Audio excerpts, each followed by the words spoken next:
beyond politics and above religion, a moral authority exists known globally as the ageless wisdom.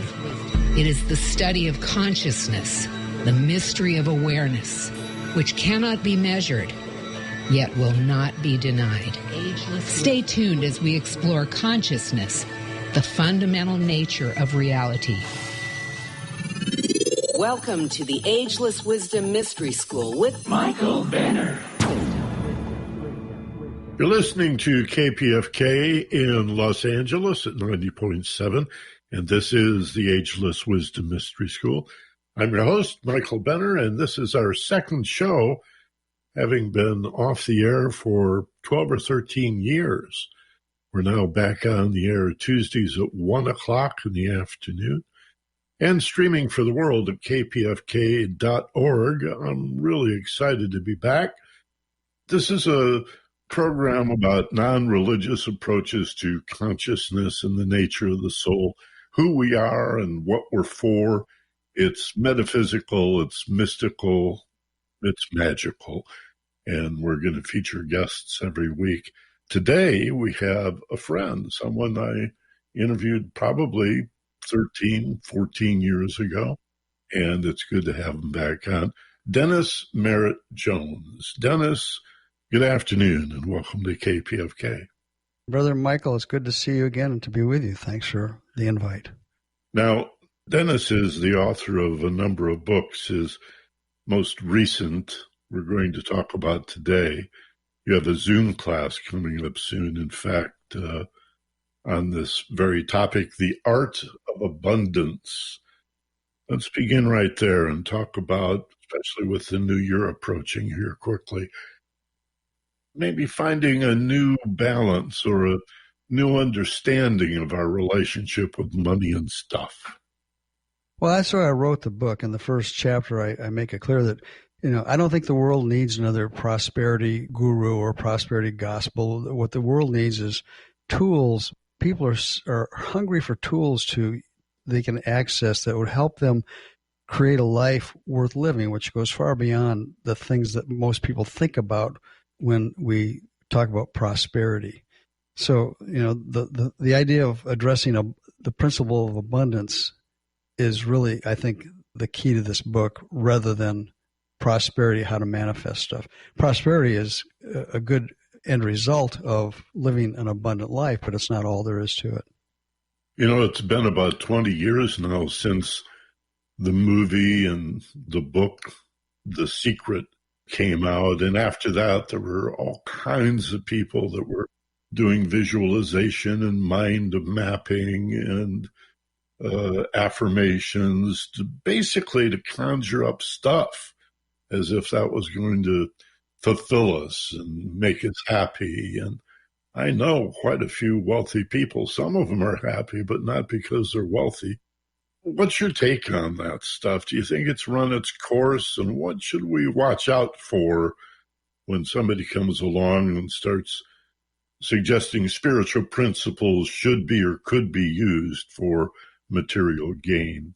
Well, I think that's entry-level metaphysics. I think that's how the metaphysical teaching attracts people, is that most people who are attracted to teachings that teach the need for self-accountability in your consciousness understand that they have to do something to change their experience. And a lot of people, I think, they find their ways through the doors of metaphysical teachings, or teachings that teach the law of mind, cause and effect, because they're looking to manifest a change in their life immediately, such as in a health issue, or so oftentimes a money issue, or a relationship issue. They're looking to manifest some sort of a short-term change that they think when they achieve that change, then life will be wonderful. And yet it never ends up that way.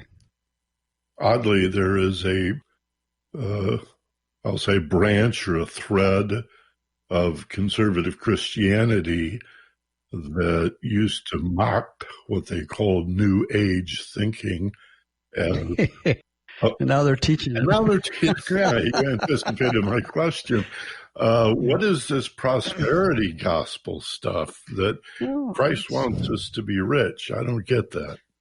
Well, I think that there's certain ministers, Christian-based teachings, who heard the wisdom of some of the metaphysical teachers and decided that they could borrow that philosophy and wrap their Christian beliefs around it, thinking that would be attract a larger audience, and indeed it has. And yet, the value of teaching manifestation as a spiritual practice is really erroneous. That's not what it's about. Spirituality is about whatever it takes to have a greater awareness of your relationship with life, capital G God, or the infinite presence, universe, whatever you want to call it. That's the difference between spirituality and religiosity. Well, Christ doesn't seem to have much respect for wealth, material wealth. I mean, he talked about the rich man has as much chance of entering heaven as a camel has of passing through the eye of a needle. Right. Which is an idiom, But yeah, you're absolutely right. What do you mean by idiom? It's an axiom, saying an aphorism. Yeah. It's a metaphor of sorts to make clear the pointlessness of thinking that when you get rich, you're going to be able to enter through the gates of a life worth living, and that's monetary gain alone is not what does it. I think there's also something in the words of Christ about store your riches in heaven and not on earth, where moth and rust doth not corrupt. I think I've got that right. So he hung out with poor people and sick people. But you know what, Michael? You're right, he did. But he wore a seamless robe, which was significant in a symbology that it represented a great abundance, a very valuable, very precious garment was a seamless robe. He never asked for money. He was able to manifest the things in his life through, I think, consciousness to create the life that he had. And I don't think he ever relied on manipulating the world of materiality to gain it. He gained it through consciousness. The fact that he was barefoot or discalcid, and even today there are in Europe discalcid monks, and that he never would get on a horse. Once he rode a mule. He had a bad day, a long day. He was tired. A long day. But he didn't have these Arabian horses. He wasn't racing around in, all bejeweled and decked out. He was not the king that many would expect. He was not David. And we see this in Eastern philosophy too, in Buddhism, the injunctions of, if not poverty, at least the rejection of certain luxuries. Your bed should not be too high off the ground. And are we looking for a balance here? It's not an either or, is it? No, it's not. And to deny the fact that we, look at Maslow's hierarchy of needs, that we have needs, but sometimes we could confuse our needs with our wants. Our needs are few and our wants are many, and that in itself creates imbalance. The Buddha's whole teaching was about finding the middle pathway. That was his moment of enlightenment when he discovered the middle pathway, which was the understanding of not too much, not too little of anything, not too in, not too out, not too up, not too down, but in the middle was just right. Which means, we have to find that perfect balance between living a material life and living a spiritual life, not discarding one for the other, but realizing that we have to incorporate both in order to manifest a life worth living. One of the things I like a lot about your work, Dennis, is your ability and willingness and enthusiasm for integrating all of the religious traditions and more philosophies that go beyond religion into really a tapestry or a holistic, elevated perspective of how things work. Has this always been the case for you? Have you always embraced the depth and breadth of theosophy and theology. And I think it's safe to say that I have always known there was more than one way to the top of the mountain, from a practice of pursuing the truth. There's more than one way to get to the truth. I studied in Science of Mind which was the teachings of Dr. Ernest Holmes. And he was a student of the world's great teachings. If you read his material, he studied Buddhism. He studied, Hinduism. He studied, his book, Science of Mind, is based primarily on the concept of oneness, which comes from the Upanishads. So, I think that there's more than one pathway to the top of the mountain, and we have to learn that sometimes the pathways need to intersect in order for us to reach our goals. Let's talk about oneness for a bit. I think this is an important idea. The very word universe means one thing spinning around. And the idea of a pantheon of gods is sort of passé now. There's pretty universal approval that there is one creator. But in monotheism, that one creator is separate and living outside of its creation. Right. Whereas in monism, which is mostly Eastern philosophies, the idea of separation is an illusion. Right. So these are two different approaches to one thing, one life, one mind, one heart.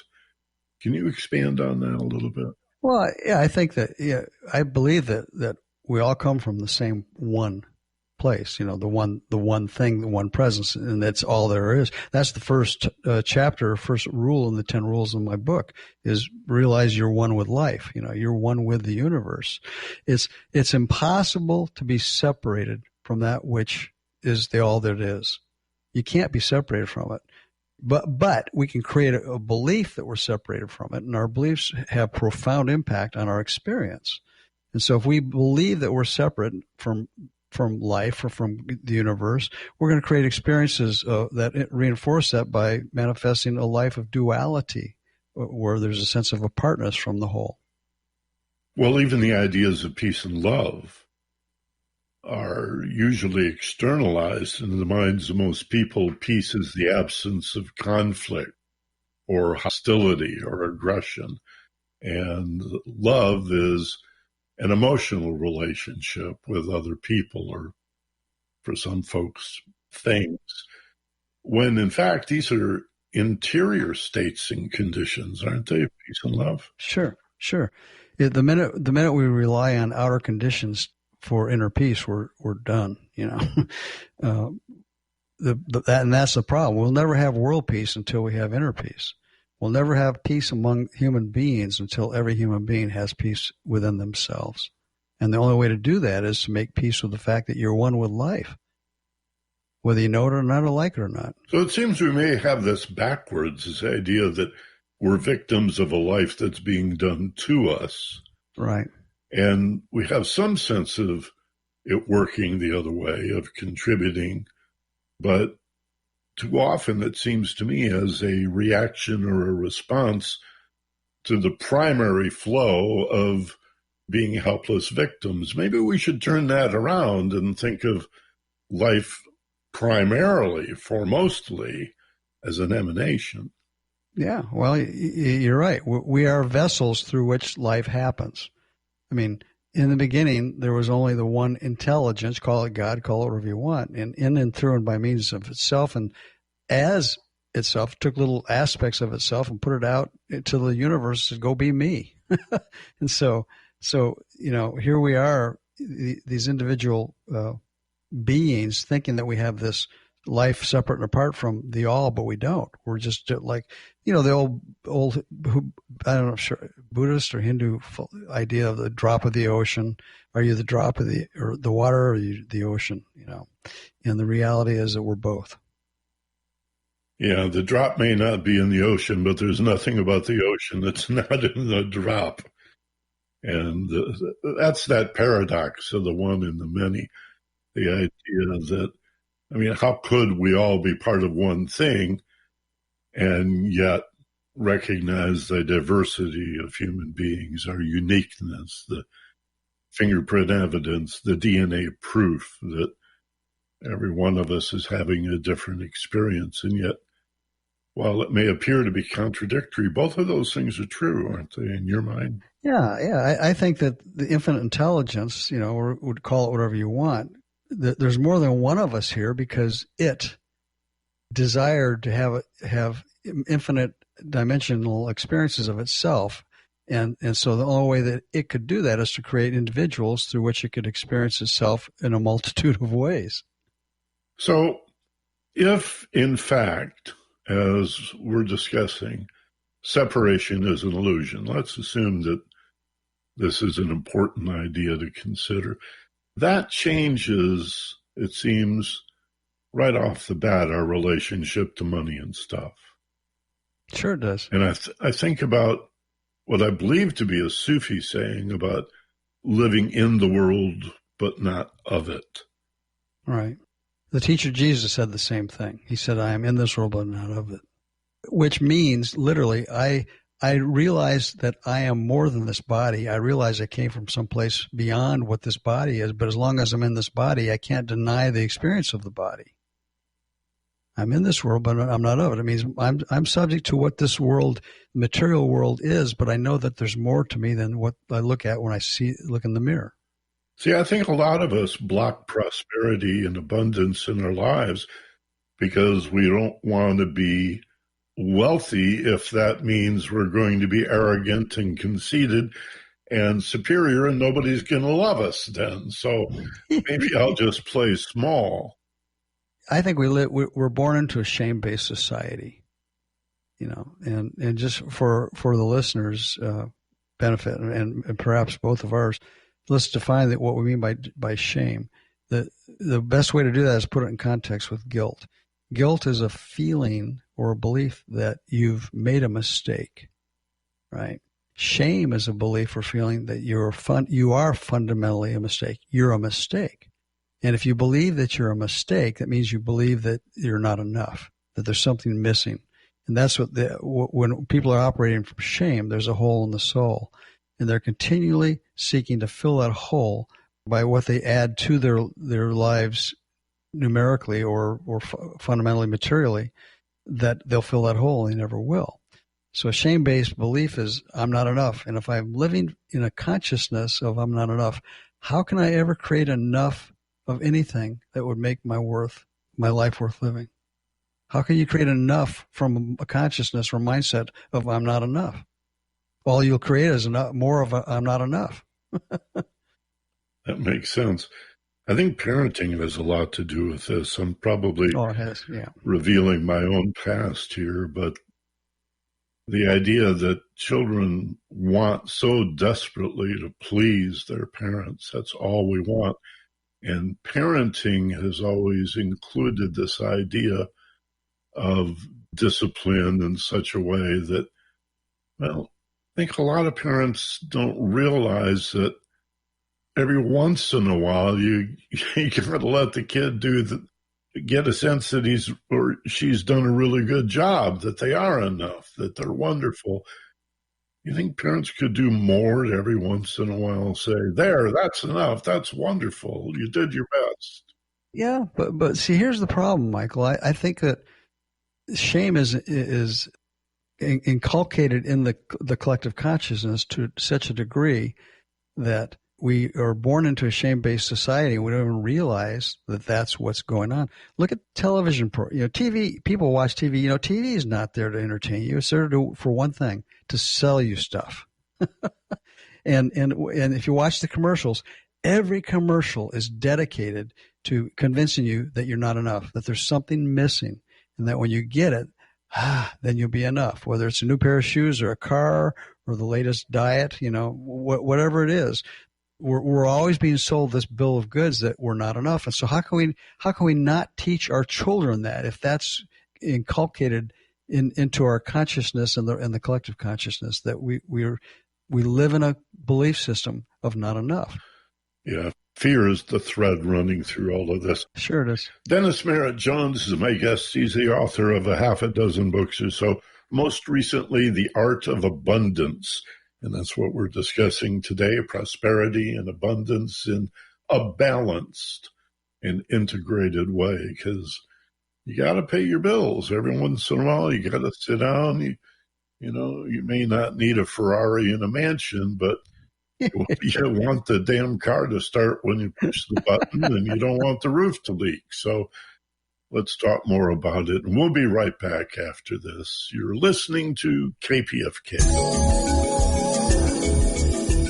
Hi, this is Michael Benner. The year's almost over, and we don't want 2020 to go down without you sending your tax-deductible gift to KPFK. This has been a miserable and perplexing year, and it deserves an act of goodness and positivity to bring it to an end. Keep KPFK free. Keep KPFK going with your gift. Send a message that KPFK is your go-to for real facts, honest perspectives, and no BS analysis. Call 818-985-5735 or point your browser to kpfk.org/donate. Do it today, and thanks a lot. This is the Ageless Wisdom Mystery School on KPFK. 90.7 FM in Los Angeles, 98.7 FM in Santa Barbara, in North San Diego, we're at 93.7 FM, and 99.5 FM in Ridgecrest and China Lake. The author of The Art of Abundance, Dennis Merritt Jones, is my guest today on the Ageless Wisdom. And Dennis, you're doing this Zoom class coming up soon. Some people may be listening to this in replay on a podcast, but when is that, and what's it all about? This? How are you going to do this in a Zoom format? Well, thank you for asking, Michael. The class is based on the book, The Art of Abundance, and it's a 5-week class on Zoom. It's experiential, meaning that irrespective of how many people we have on the call, we're going to create space for exchange and dialogue and breakout rooms and whatnot. I found that Zoom, in this day and age of what's going on with this pandemic, it has really enabled us to continue to dive deeper into relationships, doing relationships differently. And there's nothing greater than exploring these kind of concepts together with a group of people, even if their bodies are all over different parts of the world at the same time. Zoom is pretty amazing, and the way we fell into all of this with the pandemic. I mean, Zoom was around before the pandemic, but discovered as a result of the necessity of trying to stay in communication with each other. So, right. Now, there are 10 basic, principles? I was going to say steps, but they're more like keys to understanding the art of abundance. And the first two sort of set the stage for the others. Right. The idea of oneness and the idea of expansion. Right. Why don't you lay those out for us? All right. What I discovered is that people love how-to tools. They love steps. And so I by my own experience and study over the last 38 years, I developed these awarenesses of what it takes to go from an idea to execution of it, to fulfillment of it. And the 10 steps are actually, I call them rules, 10 rules for a prosperous life. The first and second rule, the first rule is be one with life. Understand that you're one with your source. You can't not be, but too often we're born into a belief that we're not, and that we create an experience of that. The second rule is be aware that you live in an expanding universe. If you look at the universe, is expanding right now at the speed of light, which is 182,000 miles a second, something like that. And if the universe is expanding, and if you're one with life, that means you're one with the universe. That means there must be some element of that expanding universe operating in and through you as the microcosm of the macrocosm. And so when It's true. But when you realize that the universe is expanding at the speed of light and you are a child of the universe, literally, that that you've been given this tool of expansion, this energy of expansion, that it's irrespective of how it's pushing out through us, it's the creative urge, Holmes call it. There's this infinite intelligence within us that needs to push out. If it could speak, it would say, I got to be more tomorrow than I was yesterday. That's what the universe is essentially saying to itself. It has to be more tomorrow than it was yesterday. And it does that by expanding at the speed of light, creating more of itself from within itself to push out into, which is profound. The founder of psychosynthesis, Saggioli, noted theosophist, has a great saying about flowers and the way the flower reaches toward the sun, even turning toward the light to know its source. I'm not sure if the source is drawing us toward it or if something about materialism is pushing, but it feels magnetic, like maybe it is. I think it's impulsive. I think that we are as living creatures imbued with this intelligence. Look at your fingernails. Look at your hair. Look at the trees in your garden. Look at everything that's alive. Anything that has life force, it's pushing out. It's growing. It's becoming more than it was yesterday. And we can either saddle that horse and ride it and take advantage of it, or we can push against it, and then it'll create more of something in our lives that is not necessarily beneficent. I think that may answer some of the big questions about who we are, why we're here, what's it all about, meaning and purpose. People talk about meaning and purpose as if they're the same. I've always suspected meaning was more personal, but if purpose is universal, is it as easy as grow, evolve, be more? Could that be the purpose of everything, to evolve? Sure. Yeah. I do think that's it. I think that the purpose of all living things is to express life at the level of its own ability to understand life or to experience its life. Infinite intelligence, I think, experiences itself through each and every living thing at the level of that living thing's ability to express and expand. That's, I think, one of the marks of evolution of consciousness is the ability of the life form to move. To the greater the intelligence evolving through the life form, the more mobility it has. In other words, a flower has more intelligence than a rock, but a snake has more intelligence moving through it than the flower because it has more control over its environment. And that just spirals right up the chain of evolution to the human being, that we have the ability, because we have the ability literally more than any other living creature to control our environment, we have the ability to change our lives. Again, the same principle keeps running through my mind, the external versus the internal. We are taught to think of the evolution of humanity as a physical thing. And yet what you're saying is the mind evolves, the heart evolves, consciousness, yes, awareness evolves. Yeah. That's the whole benefit of being conscious is self-awareness. When we become aware of the self, we can evolve intentionally. We don't, Holmes said we evolve one of two ways, through inspiration or desperation. I don't know he said that, but that's the inference of his idea, is that he said that when mankind stood erect, meaning it changed from animal to a human being, that's when evolution, perfunctory or mandatory evolution, stopped. And the only way that man will evolve further is by the use of his mind and his consciousness. Well, we may evolve slowly without an effort, but we certainly can accelerate the process deliberately. Well, we haven't evolved very much in the last 30 or 40,000 years, have we? No. We're just doing the same things, but more efficiently. It's a slow process. I think, again, part of the hang-up is that we externalize life. Yeah. And I'm trying to stay on track with this whole idea of in the new year creating a better relationship with our stuff. Yeah.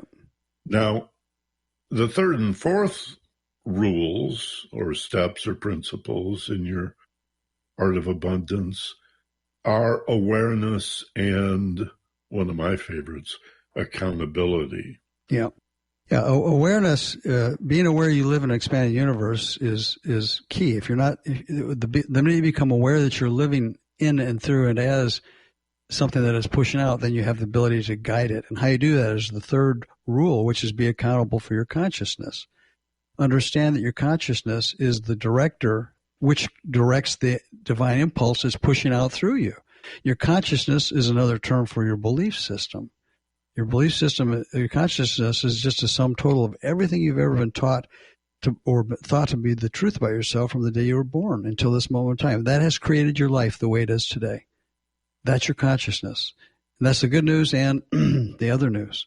And so if we want to evolve, we have to learn that we have to do something differently than we've been doing. And the only way we can do that is by changing our belief system, or our consciousness. And I dedicate a whole chapter in the book because that's how important it is. It's the good news and the other news. It's not the bad news, but to be accountable for your life, you do have to give up victimness. Yes, absolutely. Yeah, you have to be willing to understand that you have the ability to change your beliefs. The most amazing thing is self-awareness is you have the ability to think a thought or experience a feeling and then step outside of that thought or that feeling and look at it, analyze it, poke it, touch it, feel it. If it doesn't feel right, if it's not working for you, then you have the ability to change it. But you can't do that if you're not self-aware. I responded to a question on Quora just a few days ago where someone asked, how do I prevent my negative thoughts from controlling me? And their response was basically, don't agree with them. Well, listen, you know what? Having been down that road, that was actually my entryway into a higher form of thinking. To be a thought teacher and leader is realizing that there was a time in my life when my thoughts dominated me and I ran from them. They scared the hell out of me. And the only way that I could change those thoughts, I came to the conclusion, was to challenge those thoughts and to realize that they came from someplace within my own belief system. And the only way I was going to change the thoughts is to change the belief behind them. Well, there's more to it than that, though. While as true as that is, aren't many of our thoughts, especially the negative, intrusive, roof-brain chatter that we call monkey mind, just a lot of crapola that the unconscious is throwing up into our awareness? I think that we've been percolating, marinating in thoughts from the day we were born, and some of the thoughts that we've been marinating in don't come from us. They arrive up through us, but they've been taught to us by others in the form of beliefs. Yeah, and I think in its attempt to survive, the fight or flight center in the amygdala is flailing about and trying to find danger everywhere. Well, yeah, we're taught life is not a safe place. Well, it's obsessed on the other. Yeah. Again, a product of this illusion of separation is there's someone out there that's not you. There's something called that is not this. Yep. And it's after you. And you know what, Michael? Fundamental religion invented that. It's called the devil. It's the basis of duality is that there's something pushing against us that we have to combat. It's also called in philosophy the subject-object split. Yes. Yeah. In our very language, we have a subject that acts through a verb on an object. So the verb separates the subject from the object. That's very Cartesian, the idea of all this duality is really messing us up. Yeah, it is. Fear divides. That's what it does. And that's why there's so many people that use fear to control others. That's what, I won't go into religions, but that's a lot of it's fear-based. Well, and if fear divides, love unites. And that was a big breakthrough for me. I was sitting in a theosophy class years ago, and the top of my head blew off. Not literally, of course, but I realized love was consciousness. Yeah. It's unobstructed consciousness. It's consciousness that is realizing its oneness with the all that is. That's what it is, because that's what nobody had ever told me that. I thought love was a feeling that I had for other people, my family, or my wife, or the dog, or maybe my job. Or that could be one of the dimensions of love. Love has many different dimensions. And it has to have a way to experience and express itself, and it does that through human beings differently. We need better words. Ringo Starr has been saying peace and love for 50 years. I never knew what he meant. I thought that meant, mellow out and hug each other. And in fact, he's talking about inner a peace, transcendent state of awareness. Yeah. Thanks, Ringo. Yes. That's for funny. A drummer, you did well. He did well, yeah. All right, so let's continue on this idea of prosperity and abundance. Since we're at the first of a new year coming up on it, what's your feeling about goals? How important is it to know what you want, to begin with the end in mind? Well, that's the fourth rule is be focused. Understand that your energy has to go someplace, and it'll go wherever the point of your focus is. That's why you have to, pay attention to your intentions. And the way you do that is by setting measurable goals. I do a lot of mentoring with people all over the world and nonprofit corporations. One of the first things we do is set up a vision and a mission, which illustrates goals with a game plan to get to those goals. Measurable goals, short-term, mid-term, and long-term goals. We have to have a target to shoot at. A friend of mine who teaches some of these concepts as well points out that the value of setting a goal is less about attaining it than setting a direction. Perfect. Yep. Can you expand on that? Sure. I think that the goal is what gets you off the fence post. Once you're underway and you've got momentum behind you, if you see the goal needs to shift in order to get you to your ultimate goal, which is it goes back to peace of mind, which is at the target of every goal is to finally, when we arrive at that goal, have peace of mind, whether it's through the objectification of something or beyond that. We have to be able to know that our goals serve a purpose.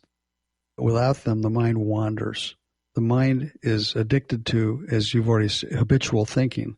And goals help us train the mind to go in a specific direction. Your goals can change along the way, but once you're underway, you got momentum behind you, and you discover you need to change your direction, you can. But there's nothing worse than sitting on the fence with indecision. So making a decision means that you've set a goal, and then you're going to set the intention to move towards it. I think it's also important to point out that avoiding what you do not want is not a goal. Well, unfortunately, what that does is it also directs energy towards that. By looking at what you don't want, you're telling the universe you want more of it.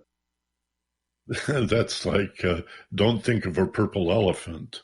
Right, exactly. What pops into your mind but a purple elephant. So right. I see these signs at the grocery store, don't forget your bags. Well, how come? Maybe it'd be better if they say, remember your bags. That's exactly right. Yeah. That's the way the mind works. That's a good memory trick, I think. Instead of berating ourselves, I have a horrible memory, and investing in, I'd forget my head if it wasn't screwed on. That kind of self-effacing humor is not very smart. The universe has big ears, and it's always listening, and it only says one word, yes. I'll help you prove. I'll help you demonstrate whatever your deepest, most profound thoughts are about whatever it is you're saying. It's always listening, and it always says yes. That's right. Dennis Merritt Jones is my guest. We'll be right back. You're listening to The Ageless Wisdom on KPFK. This miserable and perplexing year deserves an act of goodness and positivity to end it. KPFK has been bestowed with a $20,000 challenge grant from the DEW Foundation, an organization that supports nonprofits in the fields of medical, relief, welfare, education, community service, ministries, environmental programs, and arts organizations. That's right. Your $75 donation right now will mean $150 for KPFK. KPFK's staff will not give up on the important task of keeping you informed during these difficult times, but they do need your support. Not a member yet? Call 818-985-5735 or go to kpfk.org/donate. KPFK needs to hear from you now. Double your dollar donation now by calling 818-985-5735 or going to kpfk.org/donate. And thank you. This is the Ageless Wisdom Mystery School on KPFK in Los Angeles. I'm Michael Benner, happy to be here every Tuesday at 1 o'clock, and I hope you'll make it a habit to join us. My guest today, Dennis Merritt Jones, is the author of numerous books, including The Art of Abundance, and that's what we're talking about today.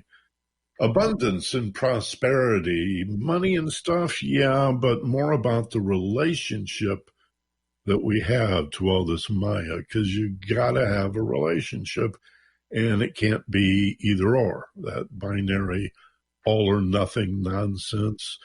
Poverty's not going to make you happy, and having millions of dollars is no guarantee that you're going to be happy. So what's it all about? Having enough? Yeah, even then, there's no guarantee.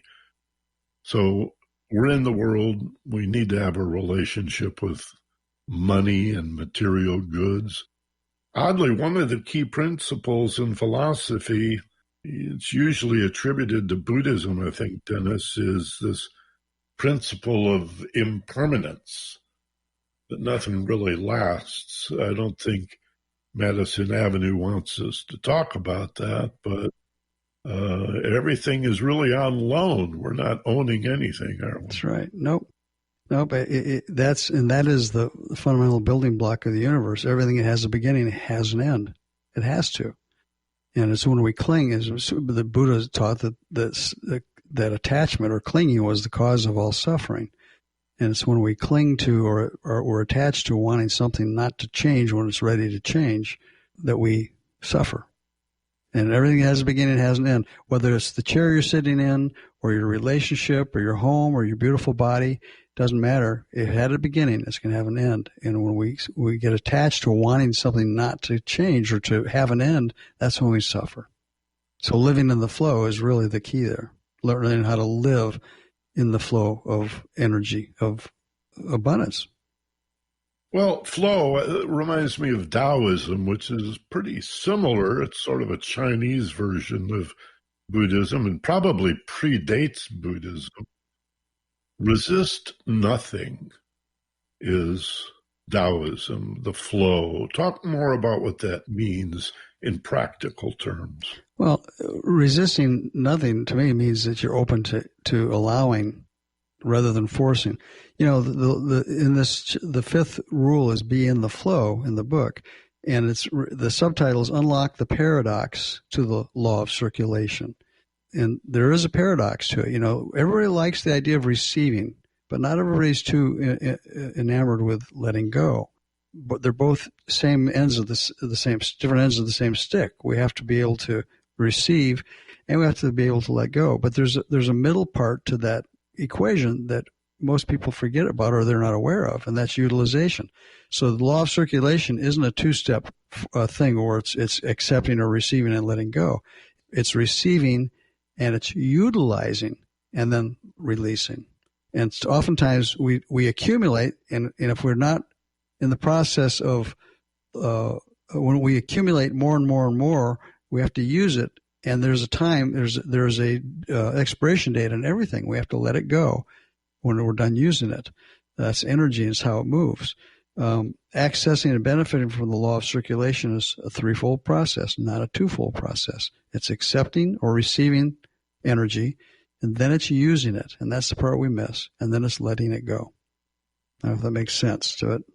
Indeed. It brings us to the next step in your 10 rules, which is passion and the importance of the way emotions and thoughts interface. I always try to think of thoughts, beliefs, ideation as an energy, but emotional passion is the drive or force right behind that energy. Well, passion drives, intellect or reason guides, but passion is the motor, it drives. And so you have to have intellect, and that's where the goals come in, by the way. Reason points the direction, and passion is what fuels the engines to get us there. It's kind of like the analogy of the sailboat. The sailboat has a sail, but it also has a rudder. And if you try to go sailing without the rudder, the wind will blow you all over the place. That's passion. The rudder is what keeps you on course to the goal that you've set. So it's a combination of reason, logic, and feeling, emotion, and passion, and finding balance between the two of those things. It's great hearing you say it in that way. I've always taught thoughts are the steering wheel, and passionate, positive, emotional feelings is the accelerator. Yep, same way. Yep. And fear is the brake. Yes. Yeah. And that leaves the question of who's driving, which is either consciousness or ego. Yeah. Oh, that's a good one. And ego is supposed to ride shotgun, but it's always trying to get behind the wheel. That's the truth. When ego gets behind the wheel, we're doomed. Yeah, that's true. Or in the back seat's even better place for ego. Isn't it interesting the way ego will dress up like a spiritual being? Oh, the best of intentions. You bet. You betcha.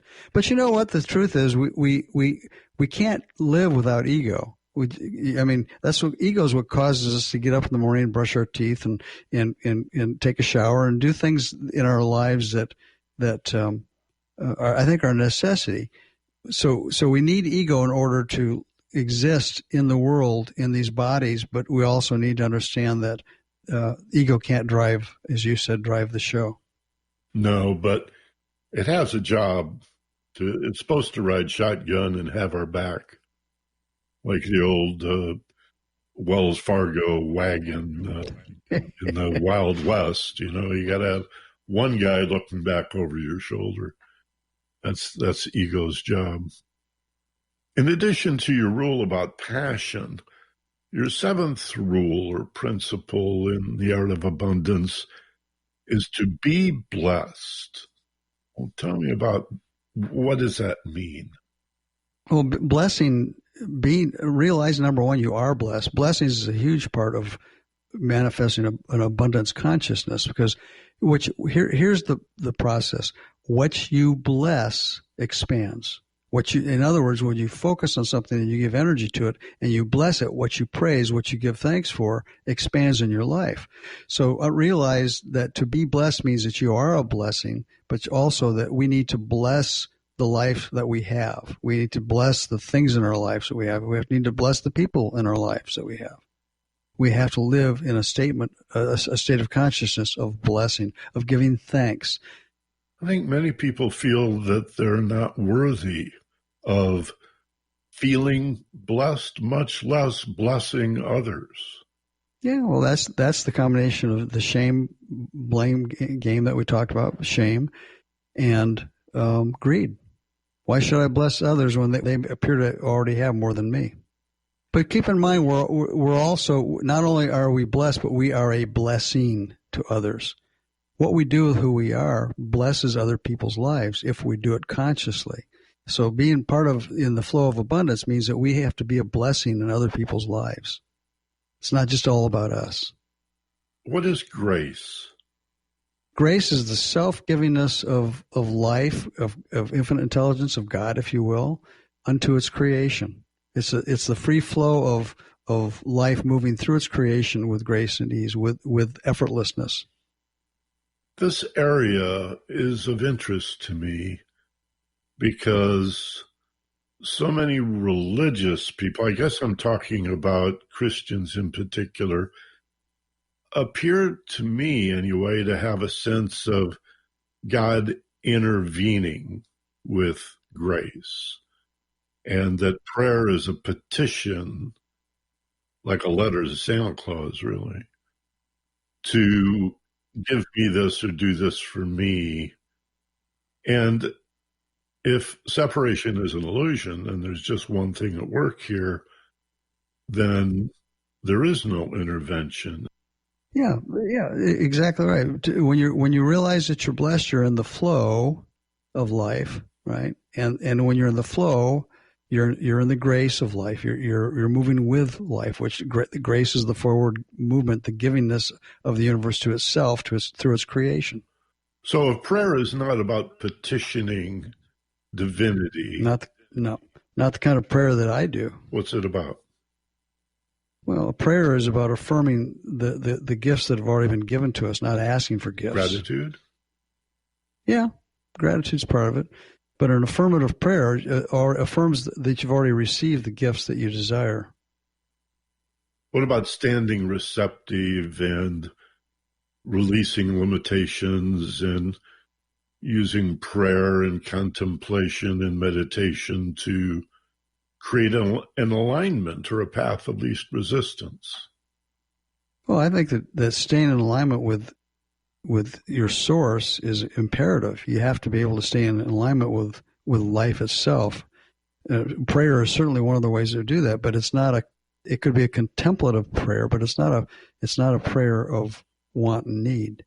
It's not fill my bucket, God, That's not what it's about.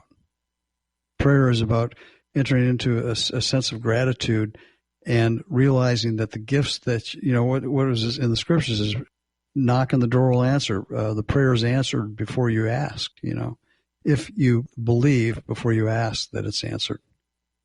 I heard someone say once, and this really resonated with me, they simply said, prayer does not move God, it moves the one who prays. Yeah, I love that. Yeah. Made sense. But it's a concept I have to reorient myself to, given my background, my upbringing, and I think the damage that was done to me as a child. Yeah, well, we were a lot of us were raised in a belief system that we were groveling worms in the dust, under the table, fighting for the scraps of food that God throws on the floor. I'm not worthy. And yet, when we realize that we are one with the source, life itself, how can you not be worthy? I was thinking about this the other day, watching a documentary about ancient times and tribes who would sacrifice humans to the gods so that it would rain or crops would come in. Or this seems to be an old meme that goes way back. That why would God want us to kill each other or the fatted calf? Or what is this idea of sacrifice? Well, I think it's about superstition. Eons ago, people believed that the God out there someplace, he had to placate it in order for it to bestow the gifts upon its gifts upon us. And yet we realize that the undergirding of sacrifice, again, is shame. I'm not enough. Why would I have to sacrifice anything if I believe I'm enough? So even before religion or philosophy, before written language. Oh, yeah. Shame has been, yep. And embarrassed. Yep. Yes. Shamed. Shame. Which, again, the difference between guilt and shame is guilt is a feeling like you've made a mistake. Shame is a feeling you are a mistake. You're not worthy. Huh. And if you believe you're not worthy, how can you ever manifest anything in life that is? Well, this brings us to your 9th step, which is about courage. Tell us about courage. Well, we have to be able to, if you think you can grow anything new from within the field of what you already know, you're mistaken. You have to be willing to step out of the box of the known, and that requires tremendous courage to be able to come to the edge of everything you know and step out of it, because that is where new information is gathered. That's where consciousness expands, is in the unknown. You have to be willing to leave the comfort of the comfort zone and step into the unknown if you want to expand your consciousness. And consciousness is a vital role to play in manifesting a life of abundance. One of the reasons I really like your program in the Art of Abundance is this all culminates with the idea of service to others and being a catalyst for good. Right. Speak to that, please. Well, serving others is really, we have to understand that to serve is to extend your essence or your energy, if you will, to others in a manner that enriches their lives. That's part of why we're here, is to give to others, to serve others. And when we incorporate an awareness of service to others in our daily lives, that puts us in the flow. You see, I'll go back to all these different things. You realize you're blessed, and if you feel passionate about what you're doing, and you're in the flow. And these rules are all connected to one another, and yet service is one of the higher forms of manifesting a life worth living. Not everybody who lives in a human skin knows that the part of what they're here to do is to serve and give others. And yet there's a part of each of us that inherently knows it's true, but we have not really acknowledged it. The Art of Abundance, Dennis Merritt Jones. You can get the book in Kindle or paperback, but how do people find out more about the Zoom class you have coming up? Thank you for asking, Michael. They can go to my website, DennisMerrittJones.com, and on the splash page, there's a link that'll take you right to the enrollment page for the class. And while you're at the website, take a look around. You got all kind. Go to my press room. There's all kinds of free downloads of ebooks and study guides and things that you can access that would help you embellish your experience of the books too. And Merritt has 2 R's and 2 T's. Right. Merritt. Dennis Merritt Jones, thank you very much, sir. I appreciate you being on. Thank you, Michael. KPFK, and blessings of the season to you and your family, and do it again. Excellent. Thank you so much. You're very welcome. Thanks for joining us for the Ageless Wisdom Mystery School on KPFK, heard each Tuesday at 1 in the afternoon. I'm Michael Benner. Be gentle, love life, and take care of each other. So long from KPFK, Los Angeles.